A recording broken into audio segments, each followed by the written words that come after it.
It's more of a central thought that I communicate in my music, and that is, if you live for people's acceptance, you'll die from their rejection. And so a lot of my music points to helping people not live for the acceptance of others. You've already been accepted.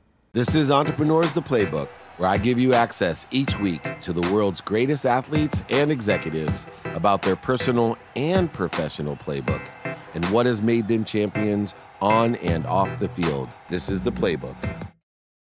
This is Dave Meltzer, CEO of Sports One Marketing, here with Entrepreneur the Playbook, and I got a special guest, one of my first rappers, Lecrae Moore. Welcome to the Playbook. Thanks for having me.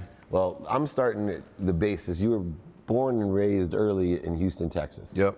So it begs the question, I gotta ask, my business partner is Warren Moon. Yeah. Number one, do you know who that is? Of course. Come on now, he's a legend, especially in Houston. Well, good. Well, because I'm always interested, as a young African American growing up in Houston, what impact, or if any, did Warren have on your life, being the quarterback, like really the first black quarterback a franchise's face? I mean, obviously, when you see someone walking in a position that you haven't seen before, that looks like you, that has some of the same barriers, that you would have, it inspires you to push forward. And so Warren Moon, obviously you're going to gravitate to a quarterback that is breaking the norm, and it's also in your own backyard, so you have way more access to it. So it was definitely an inspiration. I remember collecting cards as a kid, and I had, Warren Moon cards. That's when Houston were the Oilers. That's right. You know what I mean? The real Oilers. Yeah, so, no, but it was an inspiration for sure. So talking about inspiration, you grew up with a lot of, I would say, surround yourself with the right people and the right ideas. You had a lot of the wrong people and the wrong ideas growing up. Yeah. Where did you get your inspiration to create this transformation in your life? Man, I really have to give a lot of, on a very kind of earthly level, I give a lot of credit to my mother, for her guidance and her wisdom. On a spiritual level, obviously, it's God. I feel like, that I'm, subject to just kind of be all over the place without that kind of firm foundation. And, I'm a creative, and I feel like, entrepreneurs, businessmen, leaders, they're creative. And so why not be inspired by the creator of all creation, in the midst of that. Yeah, and he is. Yeah. I'm 100% behind that. Now, at what age or what point in your life did you decide, I call it a quantum shift, right? I went through one in my life. I grew up with nothing, became really wealthy at a young age, lost everything, and had my own quantum shift. And maybe if I was of service, instead of trying to take, that the universe would treat me in a different way. And I, really was spoken to really pursue my higher self. How did that happen for you? Because I know you weren't just, even with good moms, right? We both had single moms. That's a good earthly thing to have. Yeah. But there's something else that happens, because there's plenty of people with good moms that don't do what we do. For sure. Yeah, it's, a lot of it is, it's a cocktail. It's a combination of a lot of different things. I think, you do have to get to a place where you realize the things that you're attaining, the things that you are building, they only last for so long. And so you can't find your worth or your identity in the money or the infrastructure or the influence. Your why's got to be greater than yourself. You know what I mean? And if you don't have a why bigger than yourself, then you're gonna run out of gas really quick. And so having a why that's beyond me, having a sense of purpose, a sense of worth, a sense of value, spiritual value, is a driver for me, because my why's bigger. I get to build things and create things that benefit the world and benefit other people. And my biggest thing, I always try to tell young people striving to build something to be successful, is success is really not what you do compared to what other people do. Success is what you do compared to what you were created to do. And it's for me, it was finding out what was I created to do, that led me to just pursue that and allow things to expand and grow. You said an important thing to me, pursue. The shift for me, I believe in a consistent, everyday, persistent, without quit, enjoyment of the pursuit of my potential. My higher self. Yeah. for you, you know, you're growing every day. You're still young, and you're pursuing a lot. What's the number one pursuit that you have right now? I think it changes, you know, it transitions. Obviously, like I said, is being who I was created to be.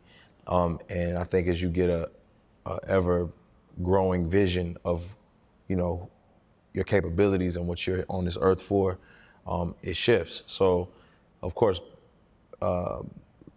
you know, before I was a father, it was really just trying to pour myself out and establish something and learn as much as I could, make a lot of mistakes young and learn from my mistakes. Now I'm a father. Legacy is important for me, you know, and creating legacy and an inheritance for my children's children. And also, you know, hopefully teaching them and giving them the principles and transferring the wisdom so that they can step into it and know what they're doing and navigate it right. I'm a father of 4 myself, and I always ask myself, what would I tell my 18-year-old self? Now that you're a father, what would you tell your 18-year-old self? What advice would you give yourself? Man, my 18-year-old self. I mean, for me, it would be slow down and learn. You know, like really take the time to learn. You have a lot of opportunity to learn by experience, making mistakes, because you still have so much future ahead of you, potentially. And so that's what I would tell myself, to slow down and learn. You know, I see a lot of kids, man, like 18-year-olds, and they want everything that they see, you know, the people they look up to have today. You know what I mean? And there's no sense of like building something and getting to a place where, you know, you've worked and you've built something and you know how to manage it and navigate it. And so it's that instant gratification, and that's what I would say. And on that note, I know you have an interesting perspective of patience, and patience of people and patience of God. Sure. Can you share that with me a little bit? Yeah, I mean, I think, you know, a lot of times we'll feel like, you know, God is too slow. And I think it's not that he's too slow, it's that we're too impatient, right? Right.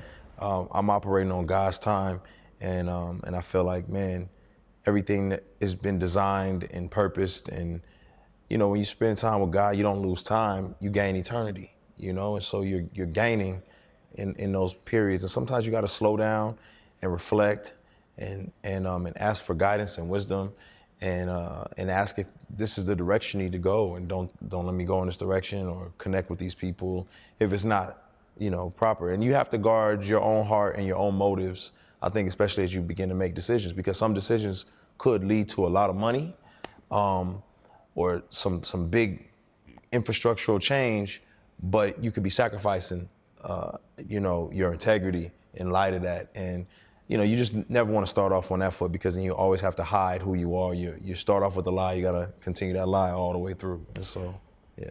You know, you talk about humility, and I get to do my due diligence and research on you. And the more I read, the more excited I got, because I was just so impressed. And one of the things that rang true, your vibration, your frequency, your God code, was humility. Yeah. And can you explain how you feel humility helps you? I know, you know, I believe you should always have 3 mentors at all times in your life, all times, no matter how old you are. Yeah. How important is mentorship, and how did that tie into your own humility?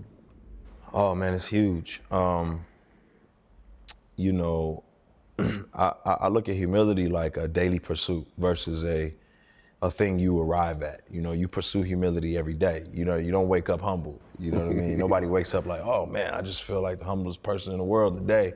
As soon as somebody cuts you off in traffic, that humility is gonna go away real quick. So it's something you gotta chase and pursue. It's like working out or something along those lines. And having mentors or coaches is a great way to stay humble, because they show you your shortcomings and they show you areas where, you know, they've done things, they've gone further than you've gone, and accomplished more things than you've accomplished. And so, you know, it helps you to say, okay, I don't have it all figured out. I don't know everything.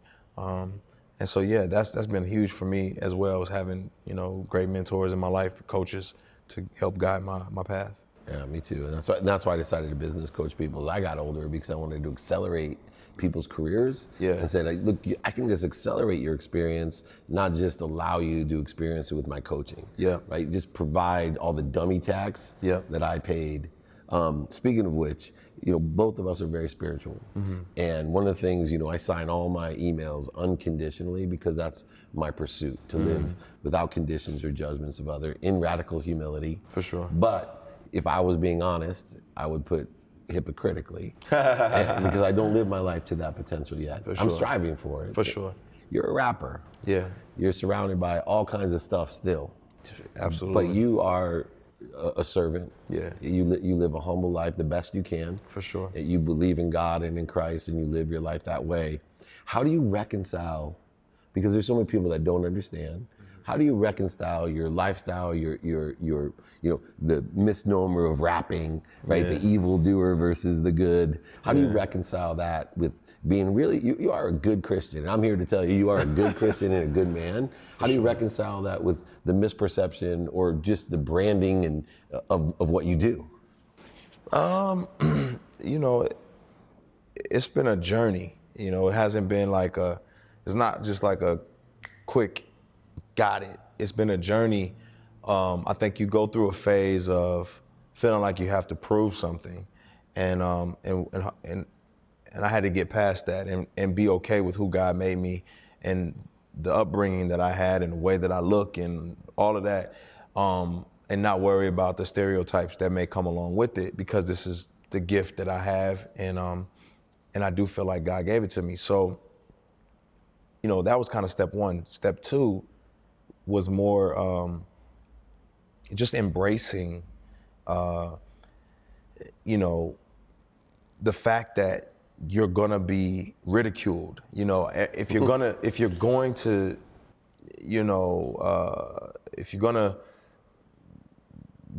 take shots or shoot shots, you're gonna take some too. You know what I mean? And so if you're gonna lead, that means you're gonna be out front, and you're gonna be the most vulnerable and susceptible.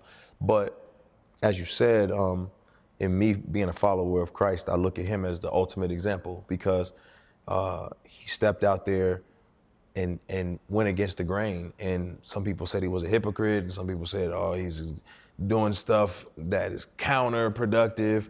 But he felt like he had a mission that he needed to accomplish. And I just kind of follow that train of thought, where it's like, man, I have a mission, and if God's hand is on it, there's nobody who can stop it. Yeah, no, I love it. Now, you talked about productive. And another thing that you and I share, I talk about people, look at people like us, you're so busy. Yeah. Now, I believe there's no such thing as busy. Tell me what you believe about being busy. I think busy and productive are not the same thing. I think I like being productive, you know what I mean? And I don't want to just waste time spinning my wheels, because a lot of people can do that and make you feel like you're getting something accomplished, just filling up every gap of your time. But to me, I also feel like, man,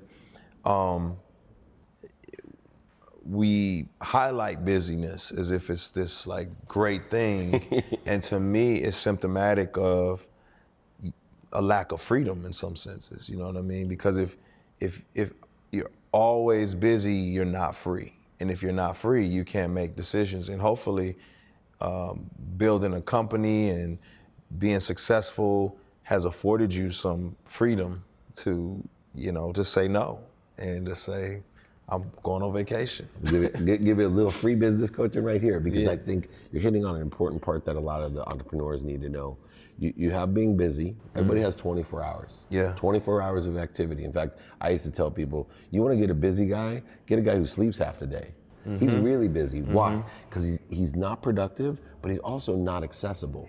And accessibility has two sides to it. And I think it's going to resonate with you when you start re-engineering this in your own mind. One is, how accessible am I to others? Right? That's what you're talking about, right? Non-availability. But where most people fall down and don't understand productivity and accessibility is, how do I access that which inspires me? Right? Because that allows us to be in receivership and do so much more. For sure. People look at your career and you're so young, right? And they're like, how do you do all this? Yeah. It's not because you're more busy than anyone else. We all got 24 hours. For sure. I promise you. Today's the same for you and I, but our productivity and accessibility as you stay up till 3, 4, maybe 5, 6 a.m., you're so accessible. Not just all the people that are going to be here today inspired by your music and your vibe, but also what you're accessing, right? We're living through and we're in receivership to give to others and empower others and inspire others. For sure. So when you think of productivity, think about accessibility as well. I'm going to steal one back from you now that I gave you my free advice. Yeah, that's good. You're a mentor. Yeah, you know, I look up to you. I've learned my mentors come in all shapes, sizes, and ages. What advice would you give me at 50 years old? What's like as a 50-year-old, you know, someone that has the same type of attitude and philosophy that you do? What advice would you give me? Oh man, I would just say, in my experience, age brings realism, but youth brings idealism. And so I would say, man, stay listening to the youth because they have these big ideas and dreams, and the experience of age says, well, it doesn't quite go. But you need that young inspiration because that's the fire that lit you when you first started and got you to where you are today. So that's what I would say, is just continue listening to that youthful idealism. Yeah, I love that. I always say the young people are innovators. Yeah. Older people are truly entrepreneurs. They learn how to monetize the innovation. Yeah. But I see so many older people, you know, just as an example, I was telling my mom, she was upset because the grandkids weren't calling her. I said, use Snapchat. Right? Just open up, use Snapchat. And she did. Now, not only does she talk to her grandkids all the time, but she's the coolest grandma around. Right. That's great. Talking about the monetization stuff, Christianity, God, these things people think are in conflict with money. And I share with you one of the people that I look up to as a speaker in the message, whatever religion you believe in, I don't care. Whatever inspires you, as long as it doesn't hurt anyone, I'm all for. But Joel Osteen from Houston. And he, like you, and sometimes me, right? If you're into good deeds and being of service, David, and all this, then why is your motto, and which is trademarked, make a lot of money to help a lot of people and I put make a lot of money first, right? I know Joel believes in abundance and creating wealth, and you believe in creating wealth and abundance. How do you explain to people, look, all these things do not make me a bad person or a bad Christian. God wants everything for me. How do you explain to them what God wants for you and why you want to make a lot of money and be successful in that way? I just think, you know, you know, the Bible talks about money a lot, right? And it's not something to be demonized. It's the love of it, right? Most people say money is the root of all. It's not money. It's the love of money. But when you see it as a tool, it can be very effective, right? It's one thing to just look at, you know, a hammer and, you know, it's just a hammer. But if you know how to use a hammer well, you can build a whole house with it. And I think that's the same thing with money. It's a tool. It's just the tool we use to barter, to trade, to invest, to build. And when you know how to use that tool, you see that's exactly what it is. It's nothing other than a tool that God has given us to create experiences, to help people, to, you know, to navigate this world and to build things and really, you know, thy kingdom come, thy will be done. So for me, it looks like, hey, let me show y'all what the kingdom ultimately looks like. And this is a tool that he's given me, and he has inexhaustible access to this thing. So, you know, it's just changing people's perspective of money. Well, you're leaving a great legacy for your family, community, and even the world. And, you know, from Dove Awards to BET to Grammy Awards, and I think 8 albums now, right? Yeah. You're killing it. We're gonna end with one question. Hopefully you can help me out. Out of all the different music that you have, what's one of your favorite lyrics that you've written that you think's most impactful? Oh man, sheesh, on the spot. Sorry, on the spot. On the spot. You know what? It's more of a central thought that I communicate in my music, and that is, if you live for people's acceptance, you'll die from their rejection. And so a lot of my music points to helping people not live for the acceptance of others. You've already been accepted. You know what I mean? Awesome. Yeah. So live in light of that acceptance. Like, if you know you're loved unconditionally, go get it. If you're fighting for love it's gonna create barriers and struggles for you. And when you don't get it, then you'll find yourself depressed and feeling worthless. And so, you know, as we talk about entrepreneurship and so on and so forth, money doesn't make me. I'm already made. So I can go out here and go get it because I'm not fighting for worth. I'm already infinitely and fearfully made. So yeah. You're awesome. Well, Lecrae Moore, I think he taught a great lesson, and he does not worry about other people saying you are this. What he's worried about is I am, and I am grateful. Yeah. And very proud of you. And I really appreciate you giving me the time, and all these people are going to learn so much from you, not just your music. So thank you for your time. It's an honor. Appreciate you. Awesome. This is Dave Meltzer with Entrepreneur, The Playbook.